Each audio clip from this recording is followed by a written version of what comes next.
Well, hello everyone. We're going to keep diving a little deeper into our work on psychedelics.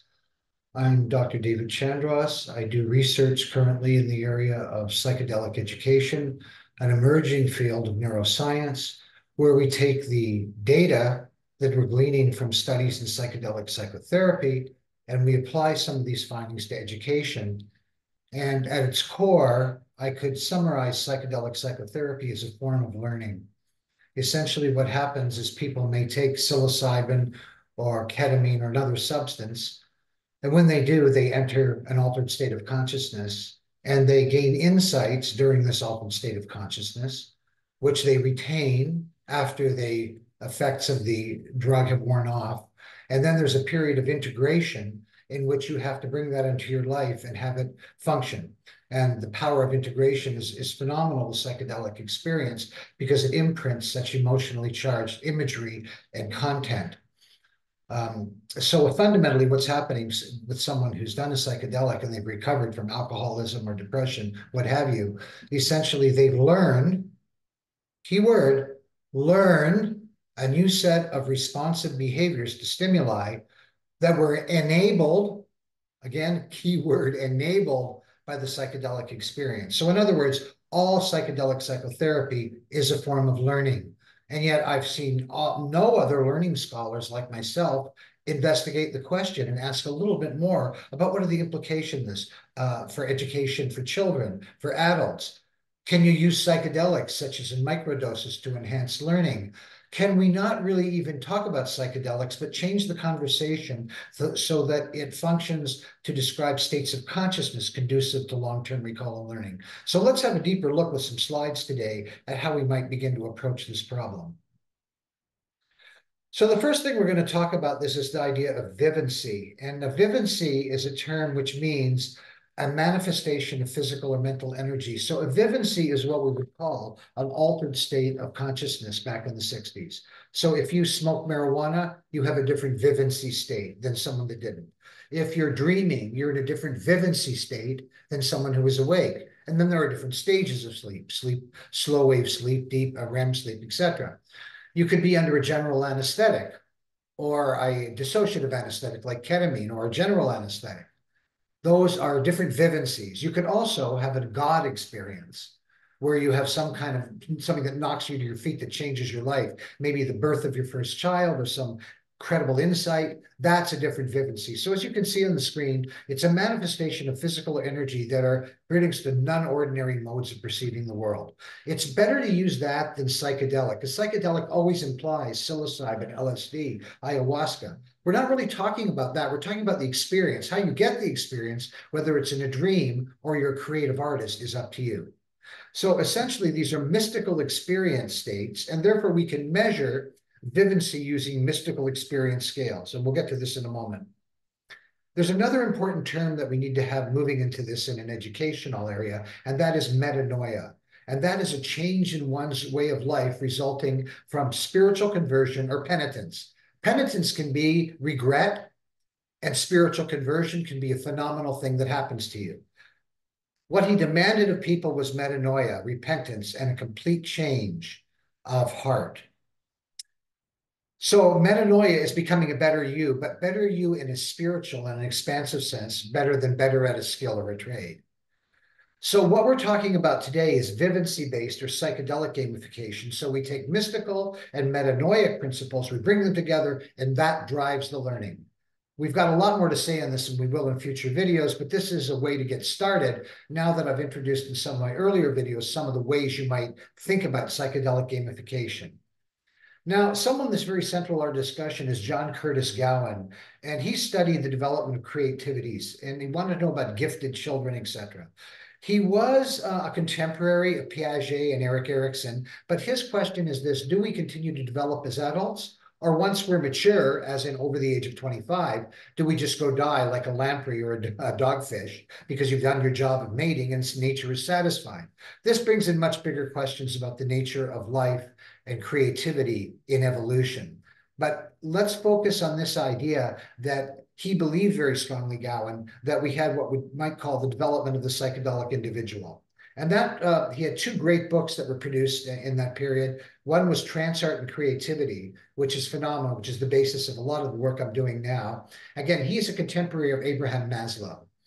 So this is in the 60s, early 70s, when people were very interested in psychedelic experience in general. He then developed the development of the creative individual, but the development of the psychological individual by Dr. Gowan here is quite critical to our conversation today. Another book that makes a huge impact in the way we might see learning is The LSD in the Mind of the Universe by Dr. Chris Behe. Now, he was a religious studies professor who over 20 years did something in the area of 75 high dose LSD sessions and tried to make sense of the entire phenomena. And this, again, with some of the other early work we look at, presents a view of learning that may be truly transformative. Now, here's some quotes by him, and I'm not going to read it because you can read as well, but I want to highlight from his pen. In the beginning of his work, he was thinking of a type of transformation, the idea that we could do something psychedelic, like meditate or look at mandalas or, Sufi dancing or LSD, whatever it took to change your vivency state. But then as he looked at this, he got this sense that there was an ocean of consciousness through the LSD sessions, a recurring theme that all consciousness was not limited to the individual, but was a shared field of consciousness, which he called the mind of the universe. And this kind of thinking is so in line with Hinduism and Jainism and Buddhism that we could have a whole series of videos on those connections. But the suffering that he experienced, and this artwork below is pretty sobering. It is an artist's depiction of a bad LSD trip, because when things go bad on psychedelics, they go bad and they go really bad. One of the things I'm interested in my research is what he's talking about here. I want to know where these images come from. Now, so far, all the evidence points, if you take a neuroscience standpoint, to the claustrum of the brain. The claustrum is the area on the inside, on the bottom end of the hemispheres, and that seems to create reality for us. And when we're using LSD or psilocybin, it appears that the claustrum's regulatory mechanisms are disturbed in some way. There are mechanisms for this. We're going to talk about in other videos like synaptic diffusion, but this produces a change. So if you want to be a pure neuroscientist, we have regions of the brain we suspect are activated, plus cross connections between regions of the brain that don't normally speak. But it is possible, if we look at Beke's kind of model here, is very similar to Carl Jung's idea of a collective unconscious. And Carl Jung started the field of transpersonal psychology, which would be talking, he was a student of Freud who left Freud, disappointed with Freud's reduction of psychological drives to sex and violence, and he began to look at this transformative function. So this picture here is part of what would be called the ocean of suffering. Imagine hours of images like this, crucifixions, maulings, maimings, you name it. He spent quite a bit of time in the ocean of suffering. It only takes a minute on the news to get an idea of what that might be. But he does emerge from the ocean of suffering at some point in his many years of tripping. And he starts to tease this fabric of intergalactic consciousness. And again, this is a guy who's holding a full-time professorship in a very rational setting all through this. So this is not someone whose mind is being bent by psychedelic vision, never to return. He is making a thoughtful analysis of his experiences to share with us. So he came to this conclusion after many, many years that there was a pre-existing field of consciousness, or the akasha, some kind of greater consciousness that we tap into during psychedelic sessions. Now, this is the kind of stuff I'm studying at Ontario Tech University and beginning work on. Are these things arising from some kind of metaphysical space? Or are they arising from too much serotonin? So let's stay grounded in neuroscience for now and expand our wings a bit later. First of all, serotonin is not a neurotransmitter, and it is serotonin receptors that are used for serotonin stimulation in the nervous system that are the targets of things like LSD and psilocybin and mescaline. So the serotonin is also critical for learning. And serotonin is everywhere, but it's critical in learning. It's really activated. It has more release during learning experiences, and it regulates the production of GABA or glutamic acid. Now, these are neurotransmitters. GABA is a gamma aminobutyric acid, is a sedative, and it allows more chloride ions to enter the cell, makes it harder for cells to discharge, and it's generally good stuff for feelings of satisfaction, and also kind of a down regulation of emotional responses. Again, this is just in the brain. We'll talk about the subtypes at another time. There are 16 subtypes, only two subtypes in the brain, the type 1 and 2. Glutamic acid, of course, is a stimulant, and so serotonin is a modulator. It pulses out serotonin, which then hits GABA or glutamic acid receptors, and then that is the effect of exciting or suppressing physiologic activity. Now, one of the things serotonin does is it causes glutamate diffusion. So glutamic acid can diffuse under the high stimulation of serotonin, which you see with LSD and psilocybin. So it means serotonin, instead of putting out a little bit, releasing a little bit of serotonin to then modulate these neurotransmitters, produces a lot of them, and it begins to leak out. See, normally neurons are connected by a synapse, like a hand in a glove. And the neurotransmitter, the message to the brain or from the brain, goes across that little gap called the synaptic gap. In this case, when you stimulate with psilocybin, serotonin leaks out of that little glove and kind of leaks out in the surrounding neurons in the brain. So it stimulates a lot of stuff that probably isn't normally stimulated when you look at your hand. And if you've seen any discussions of what it looks like to look at your hand as psilocybin is coming on, you may see whole Byzantine kingdoms arise and develop in the lines in your hand. You may look at a sidewalk and suddenly she swirls and structures. And this is presumably happening because other different regions of the brain that are associative regions or areas in different parts of the cortex are activated by synaptic diffusion. At least that's one of the simple ways we might look at it. There are different neurotransmitters that are responsible for different learning and psychedelic effects. Adrenaline, of course, is fight or flight neurotransmitter produced mostly by the cortisol, it's co-released with cortisol as part of a stress response by the adrenal glands. Noradrenaline or norepinephrine, dopamine, serotonin, endorphins, glutamate, acetylcholine, GABA. These are all kind of pictures of their action and a way to think about them. And we try to oversimplify them. And when we oversimplify them and say that serotonin is a mood transmitter, it does help us learn it because they give you serotonin reuptake inhibitors, which raise serotonin in the case where you're on Xanax or one of these SSRIs. So it's good to think of serotonin as something that changes mood. Endorphins below it cause euphoria. Yeah, like if you're a runner's high or you use acupuncture, there's many ways to induce the production.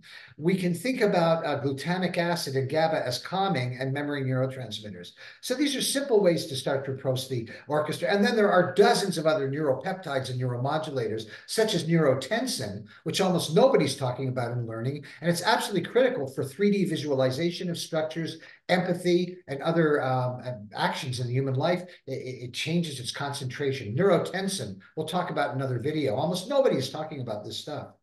So if we look at psilocybin as an antidepressant treatment strategy, again, to get started on what it might do in learning, we have this model that we have a serotonergic neuron, and that is instead of serotonin stimulating the receptor waiting for it, psilocybin or psilocin enter it. Psilocin is what psilocybin is created from. So you take psilocybin, but it's converted by the liver to psilocin, and that's the active ingredient. So you have those what are called 5-H2A receptors, and they're all over the coating of this postsynaptic neuron, and so psilocybin.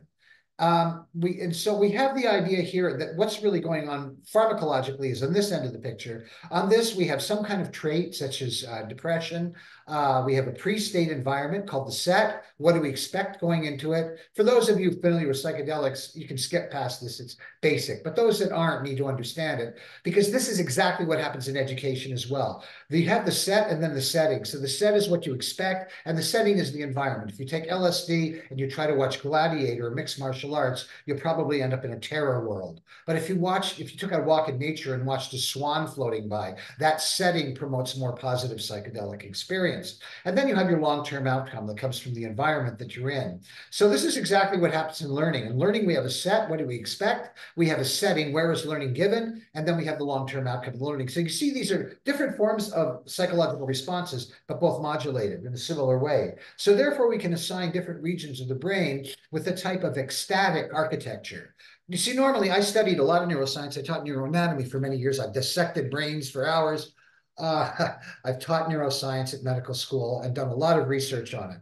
I've never seen a picture of a brain that looks like this, and this is probably how we should be teaching, because mood, our emotional response to the world, governs our entire reaction to the world. So the brain is a mood generator, and that mood creates emotion, and emotion is the physiological response to stimuli, which lets us keep breathing day after day. Feelings, as we've said in other videos, are responses to emotion, and there are a limited number of emotions that Darwin discovered. Now, psilocybin is able to work on these receptors depending on dose dependency. Now, this is something that's very important to understand. If we are going to apply this to learning and education, let's understand what we're talking about, because you have a dose response curve, which means more that you give of a drug, the more the response changes. Not even become more intense, it might actually bring out other characteristics. So you have the very low doses of a quarter of a gram, which will give you crisp concentration, and this is in the world of what we call a microdose. And the first microdose studies looking at psilocybin microdoses on depression are underway at the University of Toronto. One of my close colleagues is the physician leading this, but the study is actually being led by an investigator. And we'll know in a few weeks whether microdosing has any effect on depression. So far, most of the work in psilocybin in managing depression would be up here in the 3.5 gram to 5 gram dosage. And you can see that the more psilocybin you take, the more you use from microdose to heroic dose.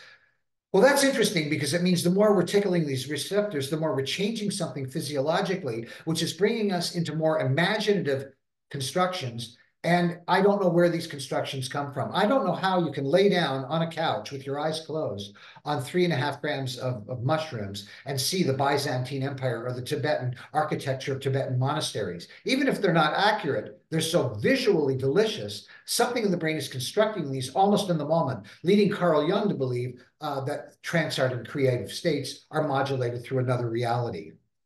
So we know that 5-HT, serotonin, is essential for learning. We know that when you stimulate neurons, that will stimulate neurite growth. So if you stimulate with LSD neurons in tissue culture, they will grow little neurites, and in animal studies as well. So they grow little extensions. So the neuron actually changes its structure under the influence of the LSD or psilocybin. It also stimulates neuroplasticity. Neurite growth is different than neuroplasticity. Neuroplasticity is having the brain be able to do slightly different functions. One example might be that you've had a lot of trouble with an injury. Your balance on your right leg isn't very good, but over the years you learned how to balance. That's kind of a neuroplasticity. Your nervous system learns new coordinates. So both of these effects are seen with psilocybin. So neurite growth and neuroplasticity are two entirely different effects, both seen with stimulation of these receptors. We know that agonists, these can block critical learning periods. So in other words, we know that if we use psilocybin or ibogaine or ketamine or many other psychedelics in mice, their learning period is extended. See, when we're children, we have critical learning periods. There's times for language, and after that, it's harder. Times for music. After that, it's harder. Math, etc. So there's critical periods in childhood for a lot of things, and then those are closed. After that, you're on Duolingo, and good luck to you. As you know, if you have a kid that's 3 or 4, grows up in a multilingual household, they're speaking French, Italian, and Lithuanian all in the same conversation. So these are erased. The block of the critical learnings with psychedelics. Now, they're reversible. They do come back. The block comes back. And what's curious about the research is it showed that the longer the psychedelic acts in a session is proportionate to the length of the critical learning period block. So, for example, ketamine is very short acting, up to about 1 hour. So they only saw maybe a 24 to 48-hour response in mice when they were given ketamine to be able to learn like they were when they were baby mice. However, something ibogaine, I believe, lasts for 2 or 3 days. So mice given ibogaine had almost a month that their learning blocks were removed. Now, that's fascinating. And then things like LSD and mescaline and MMDA, other things along the way, all were somewhere in the middle. So isn't it odd that the length of time you kind of stay high is proportionate to the number of hours that the learning block disappears in mice? And we have good reason to believe this might exist in people too. We know 5-HT is essential for creative activity. Creative activity there's a whole neuroscience of creativity, and serotonin pathways are critical to it. It can induce infant mind, and this is something that we see in clinical work. Infant mind is where you have no prejudgments about the world, and so you just accept reality as it is, with saying, I like that, I don't like that, without preferences. That pure experience of consciousness is referred to as infant mind in some of the literature. 5-HT can induce new vivencies. And again, we're replacing the word psychedelic experience or going on a trip with the word altering your vivency state. And then the microdose effect is very interesting. In microdoses, you feel sharper, clearer. Good old Steve Jobs wrote about it. Many people have written about it. Elon Musk has written about it. A lot of people are microdosing, and that provides more focus and clarity. My own experience with microdosing, I fell asleep. So I'm not a good candidate. And a good close colleague, a physician who has done a lot of training in psychedelic psychotherapy, part of the training was experiencing ketamine, and they didn't have anything happen except it was nothing. And then they went to a higher dose, and it felt like electric shocks in their body for 3 hours. They just had a miserable experience with it. So no specific psychological effects happen with psychedelics. The psychological effects seem to come from setting and other variables. Now, there's different varieties of numinous experience. If we're talking about psychedelic education, we have visualization, meditation, dream states, narrative, immersion, and prayer. Any of these things will get you to an altered vivency state if you practice them. We know that the Dark Night of the Soul, which was a text produced by St. John of the Cross, he was locked for years in a tiny cell with a small window until Sister Teresa, not Mother Teresa, Sister Teresa liberated him. So in those many, many years he spent basically in a cave, he became very devotional and very close to God, and he writes about it later. But then we have the idea of prayer and meditation. And meditation we could talk about for the rest of our lives. We know that different forms of Tibetan meditations affect different regions of the brain. There's not one specific type of meditation or response. Category 2 of numinous experiences are ones in which you change your state of consciousness by using physical induction. Sufi dancing, it's a way of dancing in a group, in a circle. It's reciting something like there is no God but God, Ilallahu, Ilallahu, I believe. Or some of the recitation with maybe someone in the center reminding you of beauty.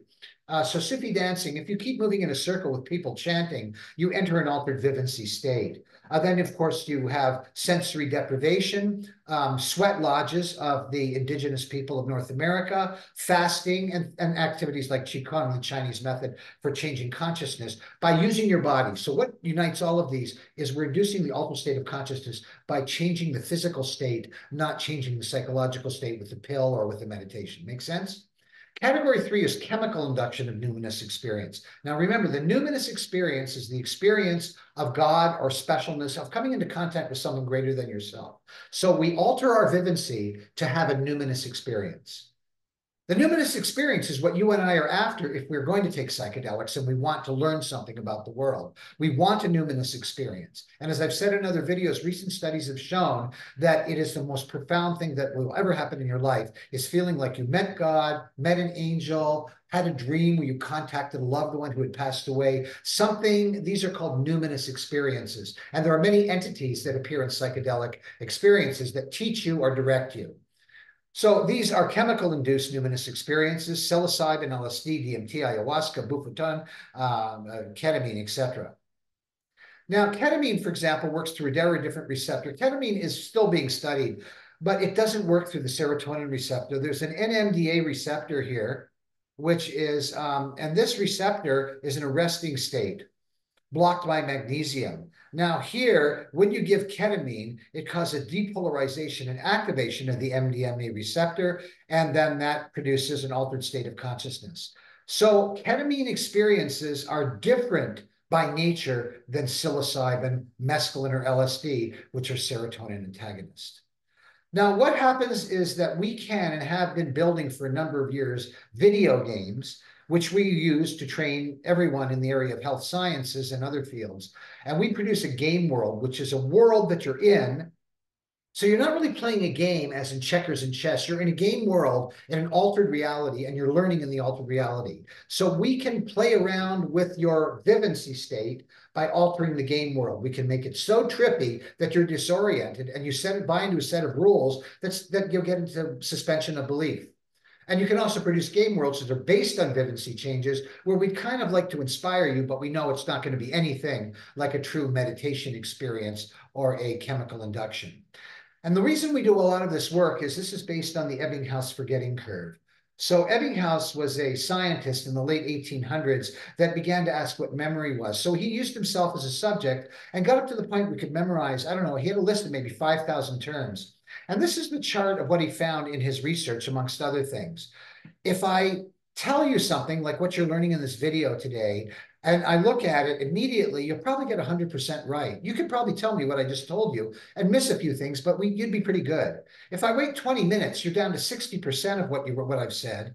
If you wait an hour, you're down to 40%. Within 9 hours, you remember only a third of what I've said. Within a day, that drops to 33, 22 days, 28, 25. And once you were at the point of 7 days, you were at 20% of what you'd learned. Now, 6 months later, terrifyingly, almost all of it's gone. It doesn't all go. Believe me, you'll be quoting GABA and glutamic acid 6 months from now because you'll remember something I said. But this Ebbinghaus forgetting curve means the majority of what we're doing in classrooms is wasting people's time, because they're going to forget everything. And even if we give them a quiz, that might boost that 20 minutes to maybe 60%, but we're really going to see this decay in this forgetting curve. And so what people do is they cram for the final and forget it. And in truth, we learn a lot of what we do when we start our job and start doing our job. And after a few years, you're an apprentice and you've learned it. So you wonder why you had the teaching at all. So we want to find a way to make learning effective using vivency states. We want to use higher mythological structures for reasons that I'll illuminate. These kind of pictures and imagery evoke psychedelic states. They evoke the supreme, the divine, of something greater than us. How would you like to be in a canoe? By the way, that's Lake Erie in a summer storm. Something, eh? So what we do is we build meta simulation design with objectives. So when you're teaching something, we take various things that you might want to do in your job, create them into clusters. Fix a Harley Davidson piston. Step one, step through. You learn it by playing a role of someone working in a motorcycle shop, and your job is to fix the Harley. So the idea is you can be teaching you something as mundane and as important as motorcycle repair in a world. But the thing is, you can build that world so that there's kind of a metanoic objective. In other words, there's some storyline, which is not just about making the Harley work, but about you becoming a better person or learning something about yourself. So you imagine if I had to design a game really quickly now for the Hells Angels, people I still admire because I rode a bike for so long, you got to hand it to them. There's some stories. But I could be in a world where I'm working for the Hells Angels as a motorcycle repair person. They're working to raise money, which they always have, for a children's charity at Christmas.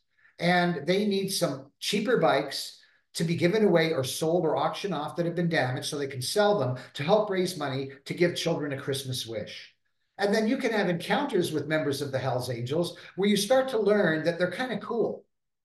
And you can start to teach something. And you could even add edginess, which I like to add to games, where you meet some real angels that are modeled after real characters.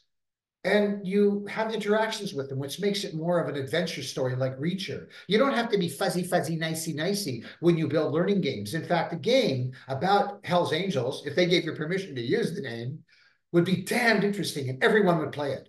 It would be so interesting whether you like motorcycle games or not. So a game world doesn't have to be happy, spiritual, trippy. It's an alternate world. And maybe in this world, you take some psilocybin with the Hell's Angel and you end up. In fact, there's an episode of The Sopranos where Tony Soprano takes mescaline, I believe, or one of these things, ecstasy, with a woman, and they sit in Las Vegas. And for the first time, we see Tony Soprano becoming a cosmic Tony. So you can take anything, no matter how edgy, even a war theme, and find the spiritual within it, the desire to grow and become more. And by making your Hell's Angels in this story into heroes, you also help dispel myths about bike gangs. They're not bad people. And it's really exciting. What they've done is so. Anyways, let's start to move into other areas. This is one of the games. We can build Carthage. This actual scene is from another game called Hypatia, but we will use these themes like humanity's life force is at risk, and we have these immortals that must stop this. This is from our scene from Carthage of a woman named Queen Dido. So Queen Dido is communicating with you through dreams. So that's trippy already. And she's been dead for a long time. So the dead are communicating with you through dreams. That's an interesting way to set up a game world. And then we have artistry for different games. This is from a game to empower women from Central America and other places where they're fleeing to our country, escaping cartels and other horrible things. So all these beautiful bits of artwork were all created by our artists at Toronto Metro University, our grad students, to make a card-based game to help women reimagine futures. Again, we're using these kind of designs that are artistic. So we're putting psychedelic and vivency states into the realm of art and art in the realm of engagement. We can also then use evaluation during a game to see what kind of feelings we're emerging. And we can score people to find out a 360 of where they are as a result of the game. Do they have a sense of well-being, identity, lifestyle? Do they feel beauty? Do they feel connection to place? So you can produce these spider plots by secretly in the game measuring responses. And we just submitted a paper, we hope it gets published, on using techniques like this to use AI to manage mental health crises. The first type of gamification that involved inductions of altered state of consciousness was called Journey to the Wild Divine. And it's being resurrected online. Have a look at it. In this game, you are in settings like this, and you're hooked up to biofeedback sensors. And as you move your hands, it's measuring your sweat, your GSR, heart rate. It can measure different phenomena. So as you enter alpha states of consciousness, which are creative, relaxed states, those kind of brain waves are picked up by the apparatus. They go to the game, and you can do things in the game. So I might be asked to juggle some balls. This guy might say, oh, my child, you must come on the quest. So you see, by setting up the game world in kind of a mystical way, it's already kind of trippy. And then you've got to kind of meditate so you get to alpha. And when you do, suddenly the juggling starts. And then when you slip into beta or theta waves, it stops. So this was the first game, Journey to the Wild Divine. And find out everything you can about it, because this was the first attempt at actually using meditation states to teach you meditative states through game induction. And this, again, was using biofeedback. Now, you could use alpha waves, alpha states, and other elements. When we talked about the critical periods of learning again, you can see that for children, it stirs pretty early. I'm just going to move my image here. It shows up to the age of 6. So in other words, you and I, between birth and 6, anything really cool that we can learn to do, we kind of laid the foundation there. So in other words, if you treat your kid crappy, like spend all your time on your cell phone when you go out with your kid to eat, and they're sitting there in the restaurant just wiggling their hands, and you're on the cell phone, that hurts. Don't do it. Be fully present with your children. Now, if they're driving you nuts and you've been with them all day, then seat them in front of a TV. Do what you have to do. But be present with them, because in the first 5 years, we know from the work of Fraser Mustard and other expert clinicians in neuroscience and development, that 5 years will lay down your foundation. So we're being able to modulate with psychedelic states and psychedelic agents some of the limits of what may have been a really crappy childhood. And again, this is the original publication, Reopen Social Reward Learning Critical Period, Nature, Volume 618, 2023. Now, I want to talk about another technique that we use in building. Again, we're trying to alter your state of consciousness in the game. And believe me, when you're in watching Dune on the big screen, or you're in watching Star Wars on a big Cinesphere or in VR, you do alter your state of consciousness. There's tons of research on what happens to our brain in video game participation. So we don't need to give you a full LSD experience to shift your vivency state so that it can learn in a different way and attach value. And one of the ways that the Muslims have always done it, this is called Khayal. It's in the more mystical end of Sufism. Rumi comes to mind. And this is the awakening of spiritual imagination, is a gift that we can offer to others. So we have inside us what the Muslims say in mystical. Islamic scholars would say inside us is a spiritual world, like almost the kingdom of God is within you, is the way Christ put it, but that there's a world inside you of spiritual experience. It's not waiting for you in the next world. It's right here, but you can, through storytelling, enter that world. And I think that's a very interesting. I only learned about this a couple of years ago when I had a grad student I was mentoring for University of Toronto, who was an Islamic, what do you call it again? Islamic scholar, master's in Islamic history. She's from Iran, but she had a master's in pastoral counseling. So she was at a major teaching hospital. She was a pastoral counselor, multi-faith. So we would say here that our society was rich in stories. This would be an indigenous point of view. And that unites us because stories are shared fictions. And this is, again, the work of Yuval Noah Harari. All of us agree on a fiction. No one's ever seen a corporation. No one's ever seen money, really. It's just a coin representing value. And no one's really seen a border. These are fictions we invent. And these fictions allow us all to work together because we have a common agreement, and that allows humans to achieve the dominance they have in history. So the more we're living in a narrative and the more expansive the narrative is, and the more malleable the narrative might be, the more effectively we can learn. Unmalleable narratives, such as no one comes to the God but by following me, that's not an expansive narrative. That's a closed narrative. And those are sacred stories. They can be good to tell stories and relate the past. But if you want transformative narrative, it has to be a story that can be changed in your life, or it can be changed to suit the things around you. Something about this work, and I think it's important for our work on vivency design.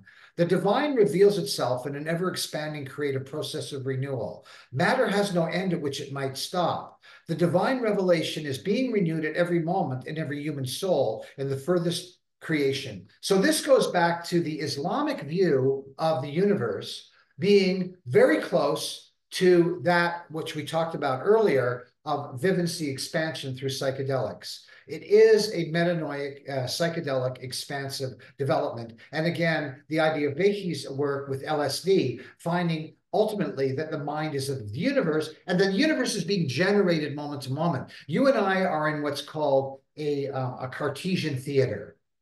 This is a term developed by Daniel Dennett. A Cartesian theater is where you feel like you're a single being and your life is passing by. Hi, last week I went to the gallery. Next week I shall go to attend university again. So it's almost like we're on a timeline somewhere and we're moving along a timeline. That's called the Cartesian theater. It's based on the work of René Descartes.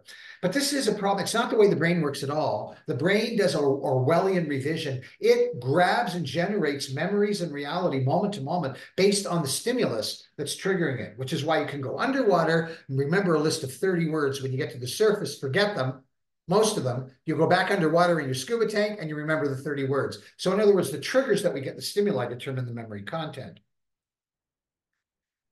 So the idea is that we look at what are called pivotal mental states. Now, this is called a hyperplastic state, which allows rapid deep learning. And this is developed by James Rucker and Palab Seth, and Avery Brewer and Robin Lester Carhart-Harris, huge name in psychedelic research. So we talk about this idea of a pivotal mental state we want to bring people to, which is hyperplastic, and that can mediate transformation. It's deep learning about the world as well. If you can use this deep learning about the origin, about how to fix a cell phone, you could use deep learning to ask questions like where the metals from a cell phone come from and what you can do with the cell phone, and maybe find some spiritual connection to technology.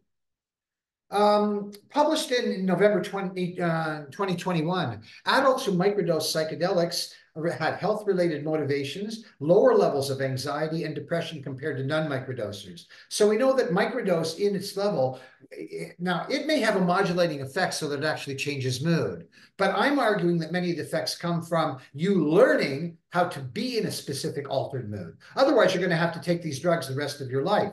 And there's high tolerances. You take LSD 2 days in a row, second day, you'll hardly get any effect, third day, nothing. So you have to have, but there are ways to modulate mood and modulate experiences of the world that are much useful. So we have this idea of this portal to which we can enter an altered state of consciousness. And of course, you can see the credit at the bottom of the page for the people that developed this. I did not. A cosmovision. And the idea here that then you have triggers for a learning process of physical, emotional, cognitive, and spiritual elements. Then you learn about the experience, and then transformation goes about. So tell me that learning has nothing to do with psychedelic psychotherapy, and I give you a person that is 60 years behind on their literature. There are psilocybin dosing regimens that are used, regimens that are used in the research. I'm just going to look at this because these are different ways you can use it to induce changes. I'm very interested in what happens, for example, if you're a scholar in physics and we give you microdoses or regular doses of psilocybin and ask you to think about physics problems, such as the origin of quarks, or how time and space change according to Einstein, or looking at vibrational wag and scissor and wag in infrared. So I'm interested in what highly educated scholars would say using things like psilocybin, reflecting on their field. Those research hasn't been done, and where it's been done, it's very promising. These are mystical experience scales, which are used to measure your vivency state. We're not going to go through this in detail. You can find them online anywhere you wish, but we know that we're aiming for senses of reverences, experiences of amazement, an experience or feeling that all is one, being in a realm with no space boundaries, timelessness. These are all things that can be induced in many ways, and of course are very induced in psychedelic psychotherapy. Mystical experience or timeless, sense of oneness, revelation of knowledge and beyond ego. So anytime that we can bring this mystical experience to light, we can have these qualities of not being able to describe what you're going through and learning. And so ultimately the learner stops being a learner and becomes a spiritual being, not religious. That's another story. Spiritual, which means high emotional engagement. You now enter high emotional engagement, and we teach you once you're in that space. And you'll see connections that are much greater than that which is sitting in front of you. So in summary, we believe that during learning episodes that do not involve psychedelics, we are still activating serotonin pathways. We are acquiring knowledge through these pathways.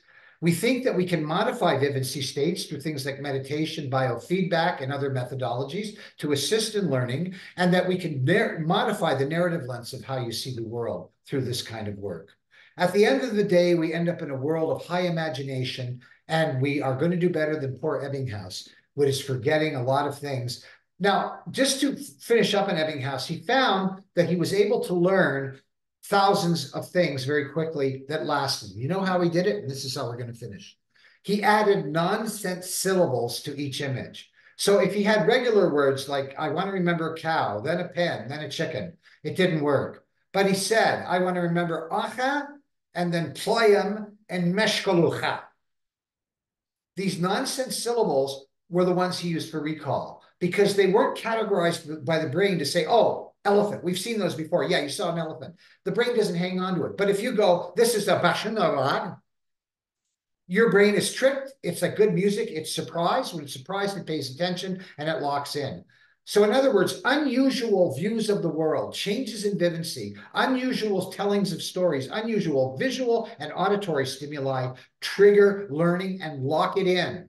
So this is your decision. You continue to waste students' time by talking for hours and testing them, or are you going to immerse them in a world where they have to do the job they have to do, but something that asks the question, is there something greater than this, a task or purpose that I serve?